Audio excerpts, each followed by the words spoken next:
ஹீரோவிடா V2 plus இது வந்து பார்த்திங்கன்னா ஹீரோ கம்பெனியால் விற்கப்படுகின்ற ஒரு எலக்ட்ரிக் பைக் வந்து பார்த்திங்கன்னா கிட்டத்தட்ட ஐடிசியில் வந்து 143 கிலோமீட்டர் ரேஞ்ச் வந்து சொல்லியிருப்பாங்க மேக்ஸிமம் வந்து பார்த்திங்கன்னா. பட் ரியல் டைமில் வந்து 100 கிலோமீட்டர் ரேஞ்ச் கொடுக்குற ஒரு பைக் வந்து பார்த்திங்கன்னா இதில் ஒரு 3 மோடு இருக்கும். டிரைவிங் மோடு, மேலும் இதில் பேட்டரி வந்து ரெண்டுமே ரிமூவபிள் டைப்பில் கொடுத்துருப்பாங்க. நம்ம ஏதோ அப்பார்ட்மெண்ட்டில் தங்கியிருக்கோம்னா மேலே எடுத்துகிட்டு போய் சார்ஜ் பண்ண முடியும், அல்லது ஒரு சார்ஜ் பாயிண்ட் வச்சு அதை சார்ஜ் பண்ணிக்க முடியும். இந்த ஆப்ஷன் கொடுத்துருப்பாங்க.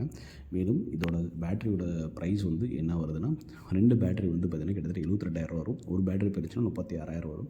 சேம் மோட்டாரோட ப்ரைஸ் வந்து பார்த்திங்கன்னா 27,000 வரும். டிஸ்பிளேயோட ப்ரைஸ் வந்து பார்த்திங்கன்னா கிட்டத்தட்ட 17,000 வரும்.